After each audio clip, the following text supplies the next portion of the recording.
Coba buat anak-anak Bapak Sia ini pengen tahu pendapatnya seperti apa. Ada yang rek disebut main raja-rajaan kek, rek disebut raja beneran kek. Yang penting mah katingal damalna. Dari dulu saya selalu beranggapan kalau DPRD di Jawa Barat itu adalah lembaga yang paling gak berguna untuk saya seorang rakyat dan masyarakat Jawa Barat. Jadi anggota dewan teh, ya ngebangus dia pakai teks gini kan.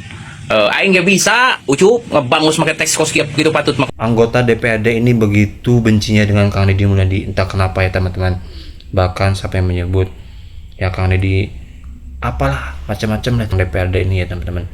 Coba kita simak dulu ya videonya. Ini saya jujur aja ya teman-teman, dari dulu saya selalu beranggapan kalau DPRD di Jawa Barat itu adalah lembaga yang paling gak berguna untuk saya seorang rakyat dan masyarakat Jawa Barat. Kalian sependapat gak teman-teman? Apalagi ini coba, ngapain dia mempermasalahkan masalah acaranya orang-orang Sunda yang ada di Sumedang yang diinisiasi oleh Bapak Deddy Mulyadi. Saya rasa ini acara yang bagus. Orang-orang Sunda melestarikan budayanya, orang-orang Sunda melestarikan apa yang harus dilestarikan. Kenapa harus diperdebatkan gitu? Apakah orang ini gak suka budaya Sunda? Apakah anggota DPRD ini gak suka budaya Sunda? Ya kalau misalkan kalian gak suka, ya kalian tahu diri, karena kalian dibiayai itu oleh masyarakat Sunda. DPRD Jawa Barat itu pajak kita, pajak orang Sunda, dipakai buat kalian mewah-mewahan. Jadi tahu diri, kalau ada inisiasi untuk melestarikan budaya Sunda dengan cara apapun, saya rasa bagus. Orang Sunda berhak untuk melestarikan budayanya, sama seperti suku-suku lain. Ini DPRD ya tolil sih kalau kata saya. Pertanyaannya kembali, lu orang Sunda apa bukan? Ya, Yusuf, Maulana Yusuf. Selama ini kita sebagai orang Sunda, kita kehilangan jati diri kita kehilangan kepercayaan diri kita kehilangan kebanggaan terhadap budaya-budaya yang diwariskan oleh leluhur kita. Bahkan kita hampir kehilangan jejak dan arah, ya. Tapi setelah kita menemukan sosok pemimpin, ya, yang menumbuhkan rasa kepercayaan diri, menumbuhkan rasa keyakinan, menumbuhkan rasa takjub, menumbuhkan rasa kebanggaan terhadap budaya-budaya yang diwariskan oleh leluhur kita. Harusnya lu bangga, ya, yang bisa mempersatukan, yang bisa membuat masyarakat Jawa Barat ini merasa, oh inilah sosok pemimpin yang benar-benar menggali lagi gitu potensi budaya yang di Jawa Barat yang begitu kaya, yang ke depan ini menjadi magnet, menjadi daya tarik yang bisa menumbuhkan perekonomian di Jawa Barat. Tetapi bukan hal itu yang kita tuju, itu hanya bonus aja tuh. Tetapi tujuan kita adalah bagaimana kita sebagai orang Jawa Barat merasa bangga dan menghargai leluhur-leluhur kita. Gitu Sup, ya. Coba lu, kalau lu sosok lu ya, coba yang katanya lu pinter, ya, lu coba nggak bisa, ya, berbuat seperti itu. Hah? Bisa nggak lu Sup? Bacot lu. KDM disebut main raja-rajaan ku Mamang Ucup ku anggota dewan. Termasuk ini Hari Milang Kala Tatar Sunda, sejarahnya penobatan, pelaksanaannya memperlihatkan mahkota. Mau nobatin raja juga mungkin malu-malu gitu ya Pak Gubernurnya ya untuk menerima penobatan raja itu gitu. Tapi satu sisi pengen rajaan gitu, pengen raja-rajaan sekali-kali gitu, pengen diarak, pengen diagung-agungkan. Ada menurut saya mah tenan naon Bapak KDM rek disebut main raja-rajaan ke, rek disebut raja beneran ke. Yang penting mah katingal damalna. Ketimbang AA Maulana Yusuf, Mamang Ucup gitunya main DPR-DPRan. Pada malana cuma nyinyir. Okoh we disebutna anggota DPR, Dewan Perwakilan Rakyat. Tapi sebagai rakyat ieu mah henteu ngarasa terwakili ku Mamang Ucup teh. Mang Ucup nih, anggota DPRD Jawa Barat, asal nongol ke publik pasti ngeritik Kang Deddy. Jadi udah kelihatan kerjanya Mang Ucup nih, asal nongol ke publik, ke media massa, ke media sosial pasti ngeritik Kang Deddy. Ini nggak ada lagi ini. Mang Ucup ini sejak dana hibah dievaluasi oleh Kang Deddy sampai sekarang itu kesannya ini mah ya seperti benci sama Kang Deddy itu. Jadi tidak kelihatan objektifnya gitu. Kan yang namanya objektif itu ketika itu adalah kebenaran ya didukung, ketika itu adalah kesalahan ya di stop, dielingin, dikritik gitu. Jadi dari awal pemerintahan Kang Deddy itu tidak terlihat Mang Ucup ini mendukung kebijakan KDM. Semua kebijakan KDM itu disalahin sama Mang Ucup mah. Pokoknya Mang Ucup mah melihat kebijakan KDM itu salah semuanya itu, nggak ada yang benernya. Ya kalau bener kan didukung Mang Ucup, kan gitu. Kali ini Mang Ucup mengkritisi Milangkala Tatar Sunda. Soal budaya saja Mang Ucup dikritisi loh. Ini adat tradisi Sunda. Milangkala Tatar Sunda itu adalah adat dan tradisi Sunda, menghidupkan budaya, menghidupkan adat dan tradisi yang sudah ditinggalkan oleh generasi-generasinya. Kayak Mang Ucup nih modelnya nih, itu kan udah nggak peduli sama budaya, sama adat dan tradisi. Padahal kan kalau kita mau berkaca dari Bali, Bali itu kan boleh dikatakan menjadi ikon pariwisata nasional, itu karena budaya, adat dan tradisinya. Jawa Barat pun sama, kaya dengan adat tradisi Jawa Barat. Intinya di wilayah Indonesia ini kaya dengan adat tradisi dan budaya.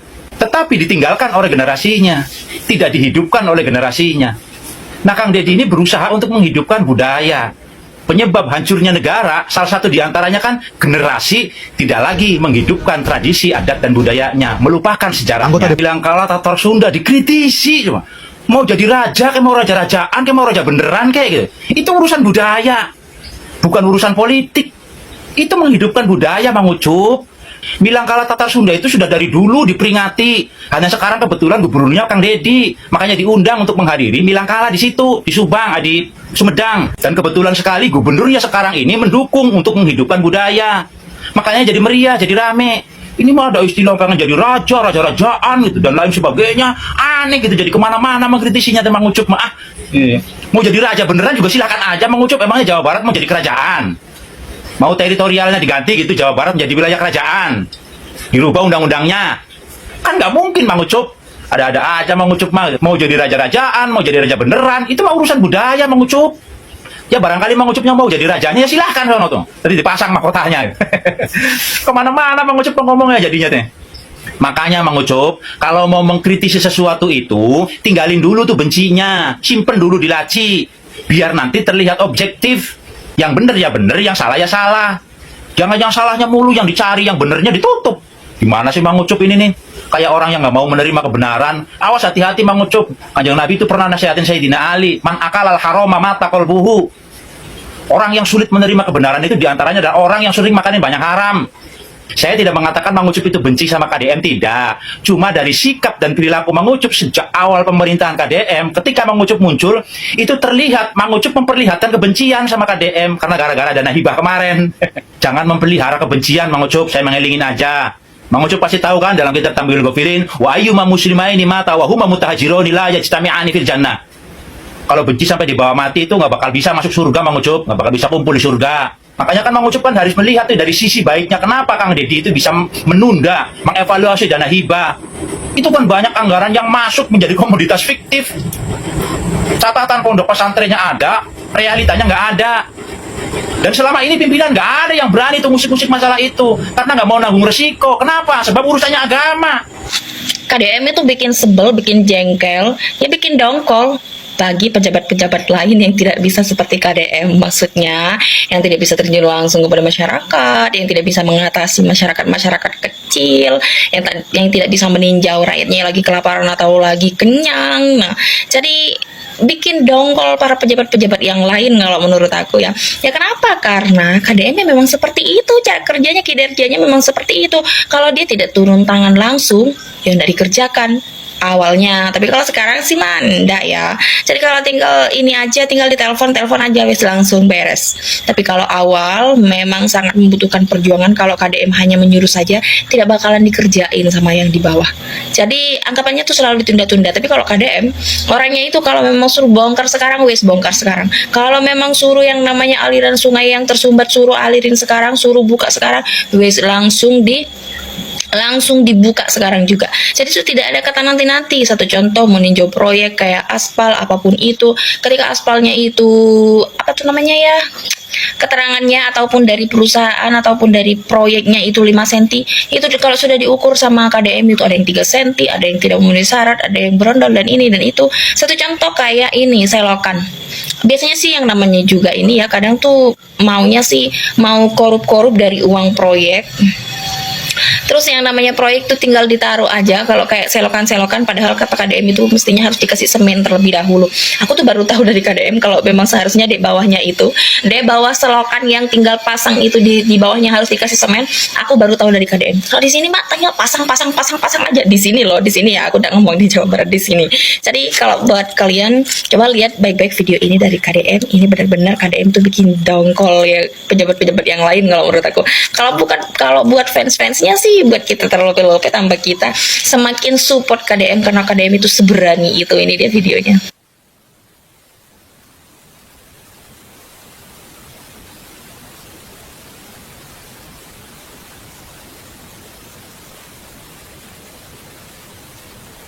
Gimana kalau menurut kalian? Satu contoh di video terakhir itu kan gebrakannya yang sekarang ini ada lagi mau mensupport yang namanya pemuda Jawa Barat, yaitu dalam mengembangkan yang namanya inovasi-inovasinya. Satu contoh bahan bakar itu dari jerami.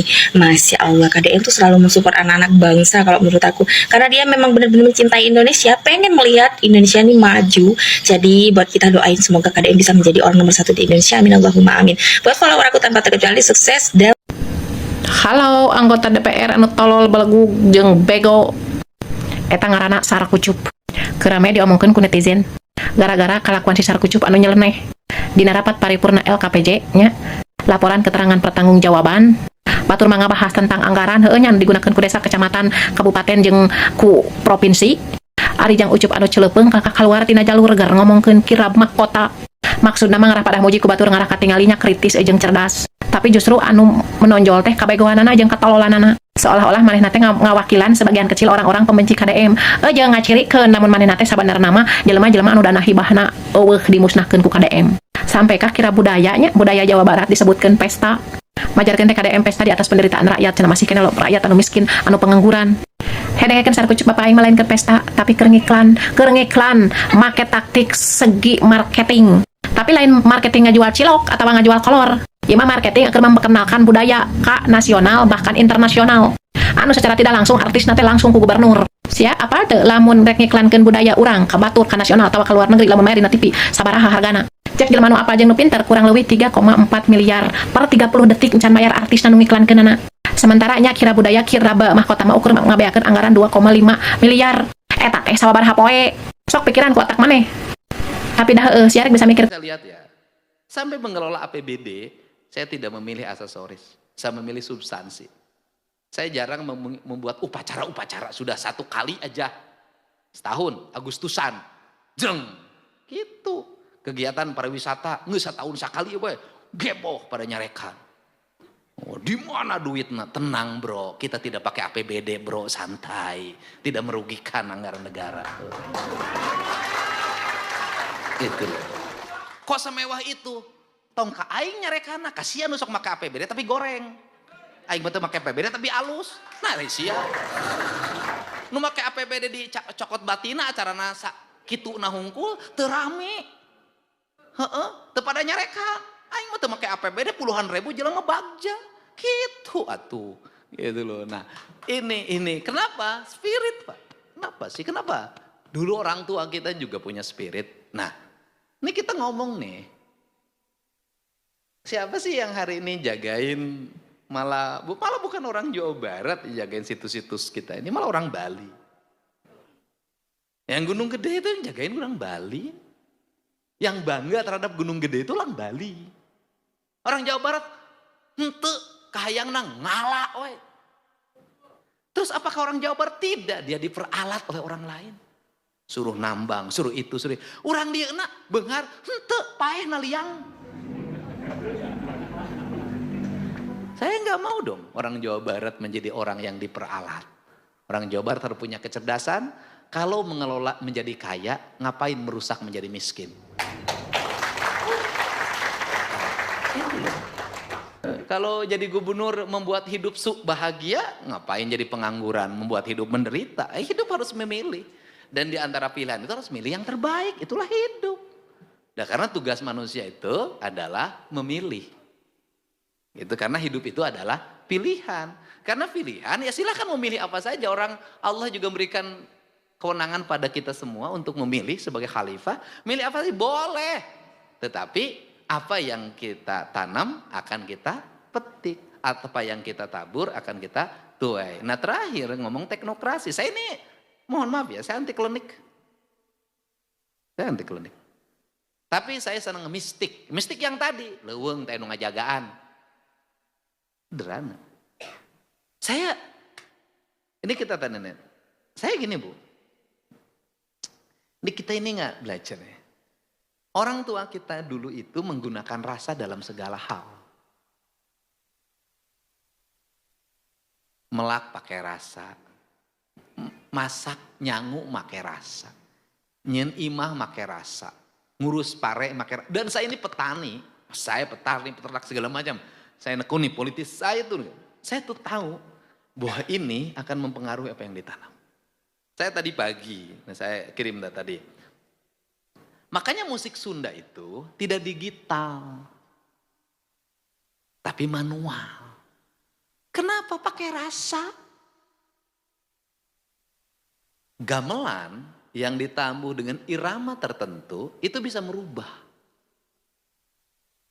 Musik Tarawangsa yang di Ranca Kalong itu dibuat karena lagi kekeringan. Kekeringan, pengen musim tanam lagi agar punya padi, perutnya laparan. Maka dia menggesek itu dengan penuh perasaan sambil menari agar meminta turun hujan. Sehingga besok bisa menanam padi kembali. Alam dikerasin, maka alam akan membuat kekerasan pada kita. Seluruh alam raya ini bisa diatur dan teratur. Manakala apa? Yang mengisinya meminta berdasarkan hanya untuk diri kita saja, bukan untuk eksploitasi. Maka alam saya itu, udah deh, saya tuh hidup tuh merasakan memimpin. Udahlah, hidup, udah, pakai rasa. Seluruh alam raya akan memberikan respon. Ibu menyiksa hewan di sini, seluruh hewan itu. Alhamdulillah teman-teman, itu dia video kali ini, semoga bermanfaat. Ya, terima kasih teman-teman, semoga sehat selalu dimanapun teman-teman berada. Semoga kalian dimulai sehat selalu. Terima kasih, assalamualaikum warahmatullahi wabarakatuh.